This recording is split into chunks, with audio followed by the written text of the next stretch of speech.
Como cada viernes nos vamos directamente a Israel, allí nos espera Alex Rudnicki, que está muy vestido, muy con camisa, creo que ya casi en Shabbat, aquí estamos con muchas horas menos, yo creo que estoy como con 7 horas menos que él. ¿Cómo estás, Alex? Bien.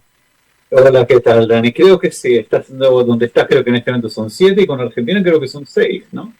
6 o Sí, 5, sí, no sé. yo estoy en Miami, que es una menos que Buenos Aires, así que Ujú. estamos Sí. muy separados de horario. Bueno, el tema que te había propuesto la semana pasada para que nos ayudaras a Ujú, comprender era el tema del sistema jubilatorio, ujú, porque en todo el mundo es una dificultad, cada vez hay personas que viven más, que son más longevas, eso tensa muchísimo los sistemas tal como los conocíamos, o sea, hay ujú. mucha menos gente aportando para cada vez mucha más gente recibiendo. Y de hecho en Israel, y yo lo sé porque uno siempre tiene conocidos, hay muchas personas que ni siquiera han aportado y reciben algún tipo de jubilación, como son los inmigrantes. Así que me gustaría que me contaras un poco cómo funciona allí, cuál es el periodo de tiempo de trabajo y todo lo que tiene que hacer una persona para que supuestamente cuando llega grande le alcance para vivir. Ujú. Ok, primero de todo en Israel hay que trabajar, digamos, hombres hasta 67, mujeres hasta 62. Cuando la edad de jubilación de las mujeres está por subir a 64. Digamos que eso es un poco más alto que el promedio europeo, pero bastante cerca al promedio europeo.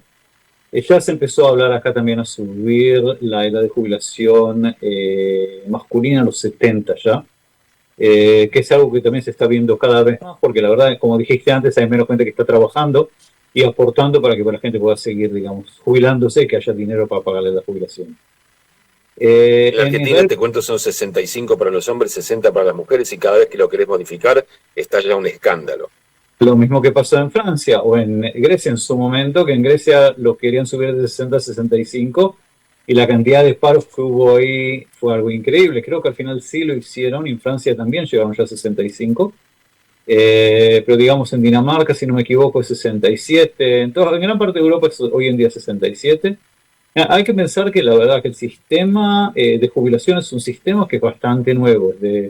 Por lo que me acuerdo, la primera jubilación fue en 1860 en Alemania, hecha por Bismarck, cuando el promedio de vida era 40 años. Entonces, muy poca gente llegaba a recibir la jubilación. Y como seguía adelantando, digamos, la medicina, entonces hoy en día la jubilación, cuando uno sale de jubilación a los 67, todavía tiene unos 10 a 15 años más de vida, así que la cantidad de dinero que hay que sacar es bastante alta. El promedio de vida en Israel también es uno de los top 10 del mundo en este momento, con las mujeres 84 y hombres 81, la edad promedia. Así que también ahí ves la diferencia, la cantidad de años que hay que pagarlo, la jubilación acá.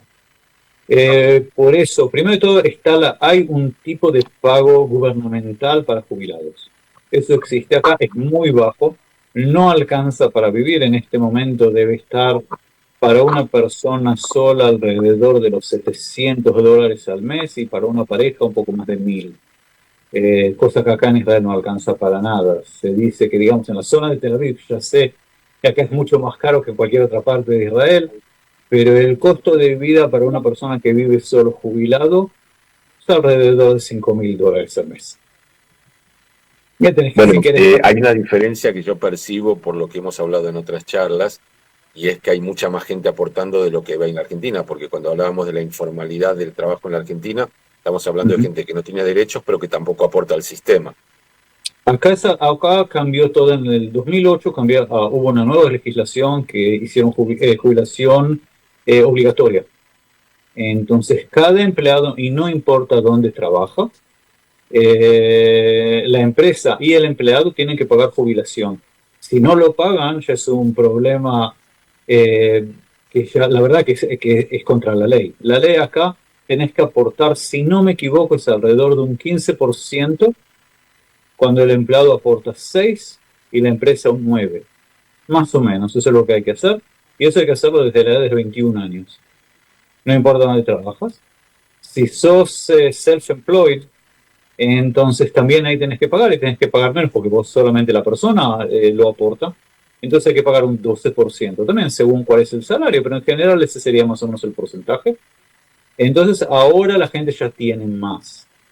Y hablando ¿Se cobra en relación a los aportes que hiciste por años, por cantidad, por sueldo recibido? ¿Cómo son las diferencias para ver quién cobra más o cómo se cobra mejor? Vos pagás un porcentaje de tu sueldo. Entonces lo que vas a hacer al final es relativamente al sueldo que tenías. Si empezaste, digamos, a sacar dinero desde la edad de los 21 años hasta los 67, vas a recibir entre un 60 y un 70% de tu salario. Eso es lo que tendrías que llegar. Más o menos. Yo estoy bien lejos de eso, mi esposa está recibiendo un 60. Son números que se pueden llegar y se pueden llegar bastante bien. Y si llegas a esos números puedes seguir viviendo, más bien, es algo común. Aparte siempre tenés lo que agrega el gobierno, que no importa si tenés jubilación pagada o no, esos 700 a $1.000 recibís de cualquier manera. Eso es lo que recibe entonces un inmigrante que no aportó en Israel, llega a una edad más grande. Ese es el básico, o sea, lo va a recibir haya aportado o no. Exactamente, eso es algo gubernamental que no tiene nada que ver con nada. Aunque no hayas trabajado un día en tu vida, a los 62 o 67 años, hombre o mujer, recibe eso. Aquí en la Argentina, por ejemplo, existe algo que se llama PUAM, o existe por los niños el ingreso universal por hijo. O sea, eso no tiene que ver con los aportes, sino con simplemente estar allí. Ahora vos me decís que un inmigrante que no aportó, entonces tiene muy pocas chances de sobrevivir, porque salvo que reciba una jubilación del país donde sí haya aportado, ¿cómo completa a esa edad avanzada un ingreso que le permita estar más o menos bien? Tendría que venir con ahorros, la verdad que tendría que venir con ahorros, si no se tiene que arreglar de cualquier manera. Tenés todo tipo de agregados más, según la cantidad de hijos que tenés, la edad de los hijos, tenés todo tipo de cosas que agrega. No vas a llegar a una jubilación suficientemente alta, yo creo que de ninguna manera se puede llegar a eso si no aportaste antes. ¿Y tenés que haber aportado una cantidad de años mínima para cobrar la otra jubilación o es en relación a los años que aportaste? Es en relación a los años que aportaste, digamos. O sea, llegaste a los 50 años, trabajaste 10, 12, 15 años, cobras los 700 esos mínimos, más lo que hayas podido juntar con tu trabajo. Exacto. Que es más o menos, el cálculo es alrededor de 1,5%, 2% del salario que ahorrás por cada año de trabajo. Trabajaste 15, entonces tenés alrededor de un 20% ya que vas a recibir igual. Si llegaste a los 50, por lo menos eso vas a tenerlo. Yo sé que mi mamá recibe de jubilación todavía de Argentina, por más que nos fuimos hace 30 años. Claro, decía por esta gente, hace 50 años la atrás. En Argentina no sea gran cosa, es un problema de Argentina. Pero hay gente que está completando sus ingresos con jubilaciones de otro lugar. Claro, no, eso pasa mucho acá, digamos, todos los que vinieron, sobre todo los que vienen de Europa, no tienen ningún problema y viven a un nivel de vida bastante alto. Digamos, todos los que ¿En Netanya todavía se habla hebreo o es solo francés? ¿Dónde? En Netanya y francés, también en Ashdod. Y un poco de ruso. No, pero también puedes un poco de Amharic. De Amárico. Lo digo porque uno no se da cuenta, pero realmente hay muchísimos inmigrantes todavía. O sea, por supuesto que al principio eran mayor cantidad, pero aún así con el paso del tiempo hay mucha gente emigrando y yo el planteo era justamente ese, Alex. O sea, ¿qué pasa cuando una persona decide emigrar no a los 25 años, 30, sino emigrar a los 50, 60? El tiempo de trabajo, conseguir trabajo, no sé, vos decías que no hay tanta desocupación, pero tampoco deben ser muy calificados los trabajos por ahí que podés conseguir a los 60 años. Completamente, mira, conseguir trabajo a los 60 es difícil, yo creo que en cualquier parte del mundo. Acá es casi imposible conseguir, sobre todo porque acá todavía hay muchos jóvenes, no sé cuál sería el porcentaje en Argentina, pero acá la cantidad de gente de más de 60 años, creo que es nada más que el 10% de la población. Entonces tenés en este momento todavía un 70%, digamos, que aporta todavía, cuando un 20%, digamos, son los menores, los que no trabajan. Pero tenés una gran parte de la gente que está aportando en este momento, y por eso, digamos, todavía no se fueron todas las jubilaciones, no se fueron en bancarrota, todavía tienen dinero para seguir distribuyendo. ¿Qué va a pasar en 20 años en adelante cuando haya menos gente que aporta y más gente que se jubila? Que es lo que está pasando en toda Europa estos días. La verdad es que nadie tiene la menor idea de qué va a pasar. Entonces es muy posible que el gobierno tenga que, como se dice acá, meter la mano en el bolsillo y pagar las diferencias. Bueno, de una charla que tuvimos contigo hace algunas semanas, también infiero que como hay problemas para conseguir vivienda, las generaciones que hoy se jubilan todavía podrían haber comprado una vivienda a 30 años y ya la pagaron. Entonces tienen por lo menos asegurada su techo, pero las próximas generaciones llegarán probablemente sin una propiedad. En Israel no es diferente. Acá yo creo que también, seguro que los Estados Unidos acá es muy diferente. Lo primero que todos hacen es comprar un departamento. Por más que sea, digamos, viven en Tel Aviv, lo compran en Beersheba, lo alquilan ahí y usan el dinero del alquiler para pagar el alquiler acá. O por lo menos se les ayuda en parte.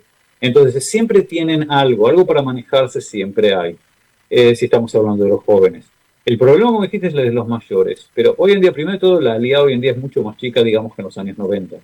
En los años 90 se estaba hablando de una emigración de entre 100 y 200 mil personas al año, cuando fue la gran Aliyá rusa. Hoy en día estás hablando de una Aliyá de 10.000 personas al año, no es nada. Para un país de 10 millones, la verdad que ni se lo siente. Por acá pasa como si no fuese nada.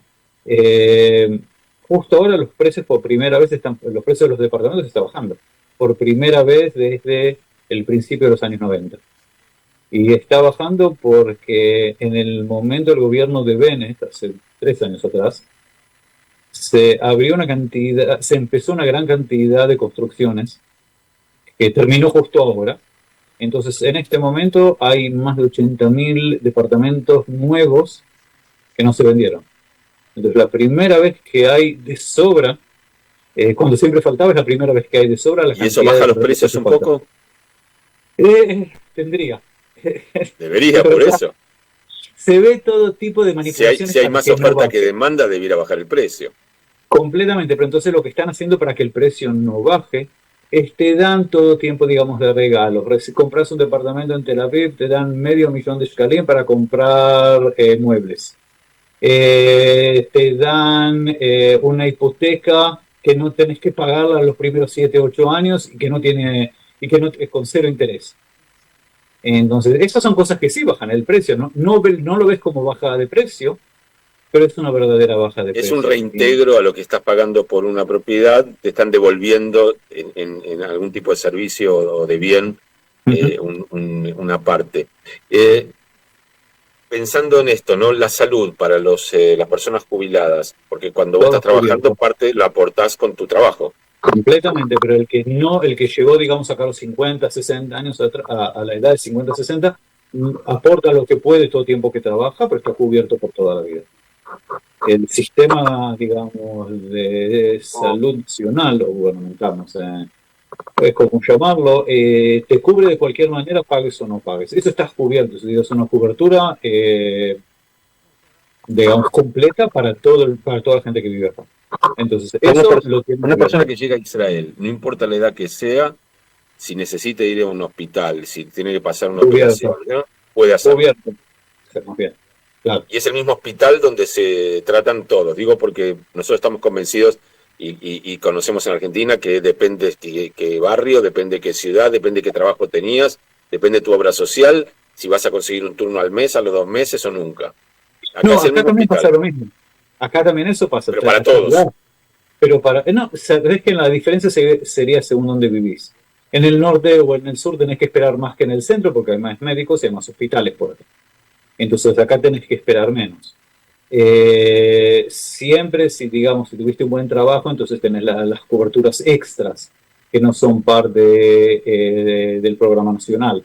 Entonces ahí podés, por ejemplo, tener una operación privada. Mi hijo justo esta semana tuvo una operación, lo hizo todo privado, entonces la operación fue de hoy a mañana, en vez de tener que esperar 2 meses, digamos. Como no es, digamos, algo urgente, entonces él podía esperar. Si iba a un hospital general, tendría que esperar 1 o 2 meses, pero así como nosotros tenemos la cubierta extra por nuestro trabajo, entonces se pudo hacer en 2 días. Yo tengo un amigo que es anestesista en Asuta. Asuta es uno de los hospitales, las clínicas privadas. Sí, ahí la operación fue ahí. Con un anestesista ahí fue un ecuatoriano, así que también estuvimos hablando en español. Bueno, es argentino. No, pero estaba pensando en eso, ¿no? O sea, existe la atención privada, no tanto como en la Argentina. O sea, no es tan común que un médico tenga su consultorio y tenga 100 pacientes privados. Todos los médicos tienen su consultorio acá, privado. No está bien, Gran pero parte de nosotros ellos. estamos acostumbrados que si no es así no tenemos atención. No, acá tenés atención de cualquier manera, digamos. La atención general, digamos, para algo, para cualquier cosa, yo voy al médico, digamos, de la Coupat Jolem, como se llama. Ujú.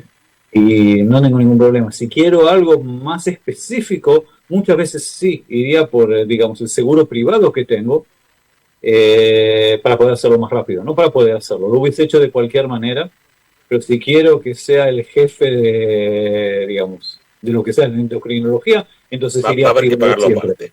Claro, entonces prefiero pagarlo aparte y como tengo el seguro pago, entonces lo uso. Gran parte, digamos, de los trabajos te lo dan.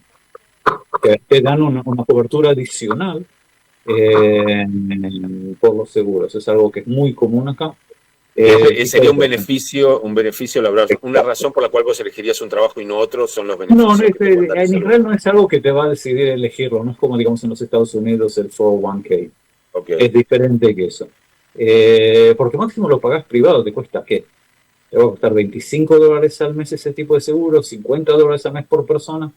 Lo haces de cualquier manera, digamos, la gente que trabaja lo hace, si no me lo ofrece el trabajo lo va a hacer privado, no me importa, lo voy a hacer de cualquier manera. No es algo que el costo sea prohibitivo. Digamos que ahí sí es diferente, también en los Estados Unidos y también en Argentina. No, Es algo que es aquí común.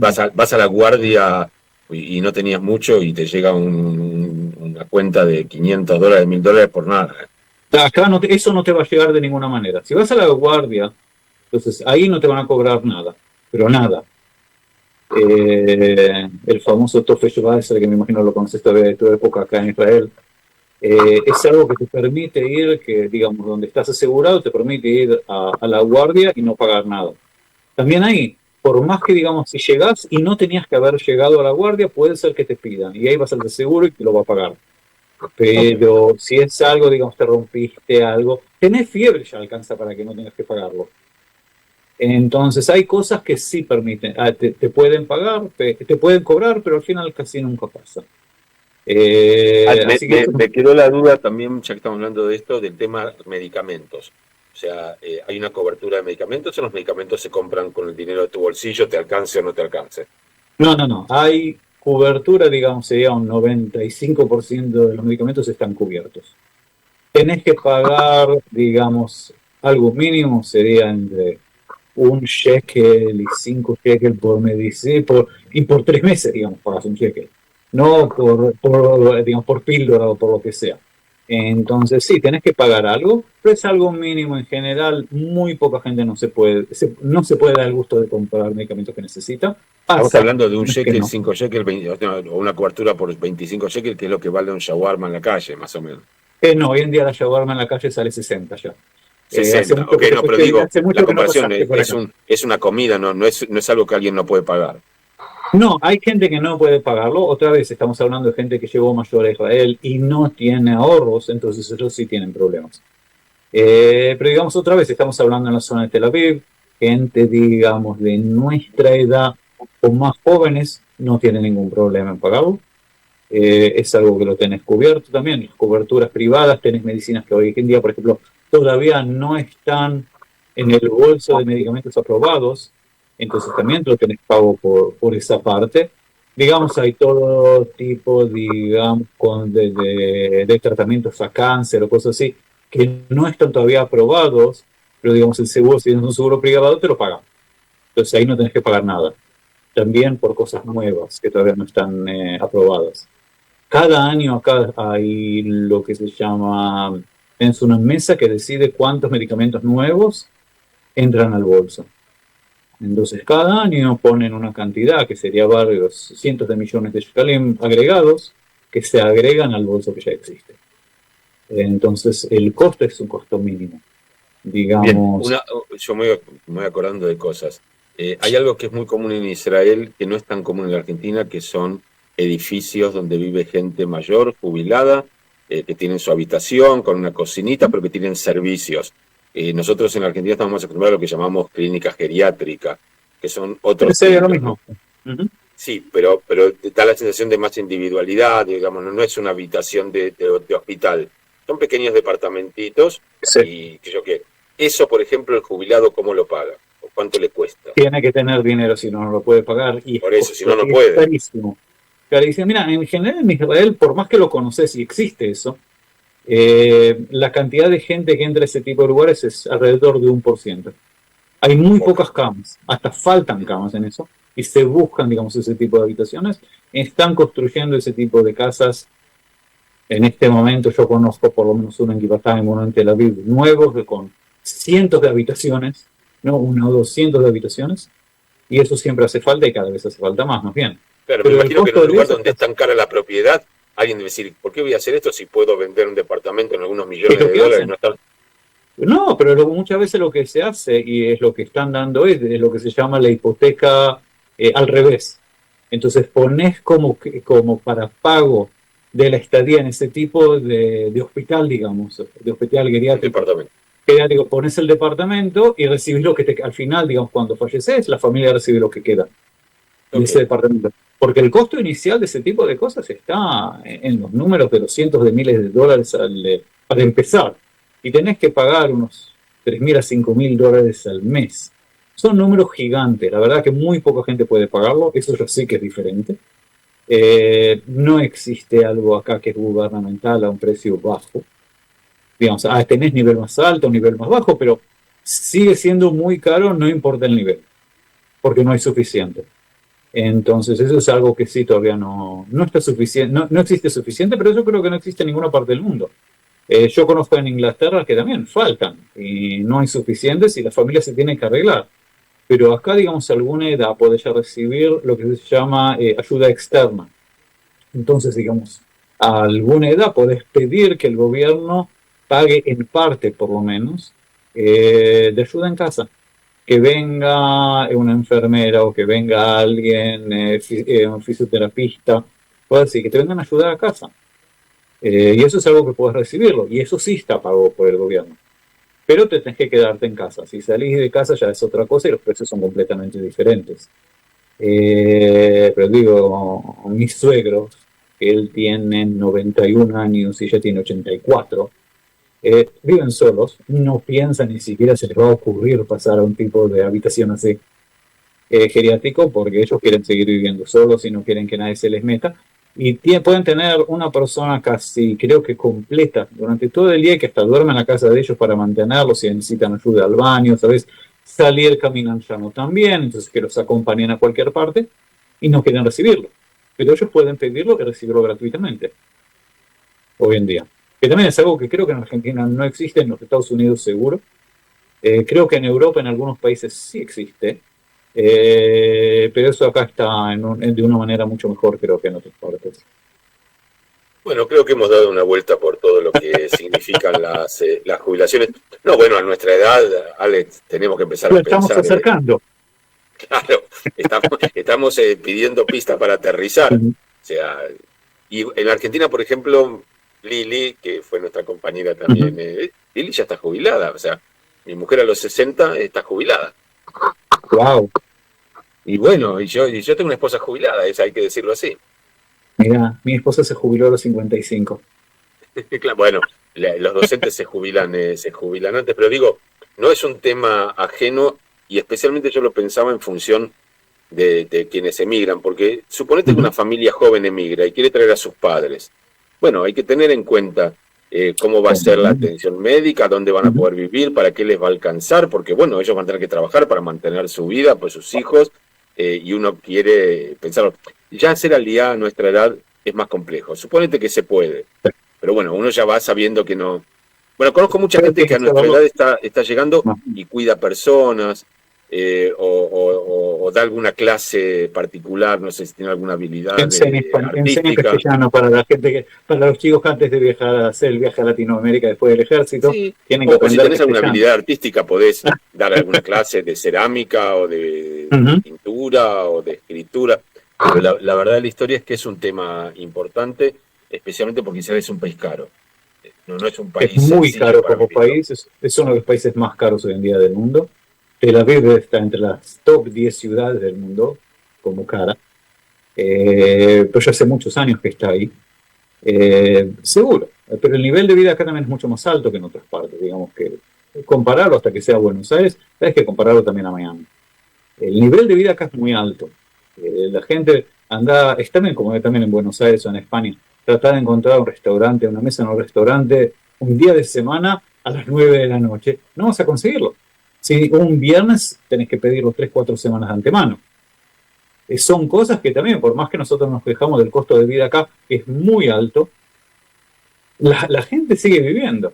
No es que bueno, yo comí el otro día en un restaurante en Buenos Aires que tiene 1 año de espera. O sea, estás en lista de espera por 1 año para ver si puedes ir a comer eso lo una conozco noche. también. Acá 1 año no hay, 6 meses sí hay. Acá hay restaurantes con espera de 6 meses. En España sí, ya sé que hay también de 3. A mí dame una bureca de papa en la esquina, me siento en el cordón, yo no te quiero 1 año. Hubo un chef argentino que está por venirse para acá ahora, por 1 mes. Bien.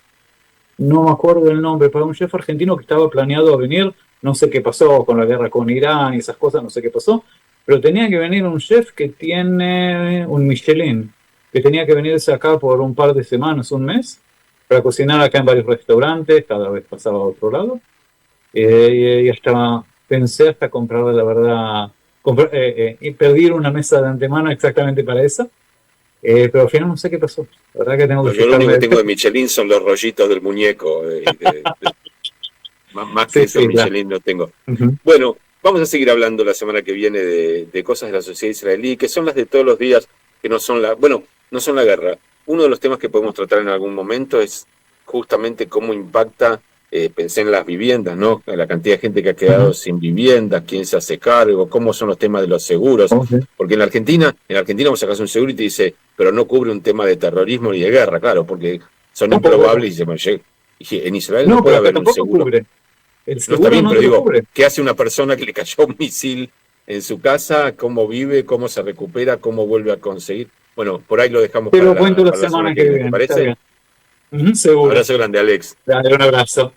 Chao. Alex Rudnicki, él nos cuenta la Israel que no sale en los diarios, la Israel que tiene que ver con vivir, con cada día, con ir a trabajar, con jubilarse, con enfermarse.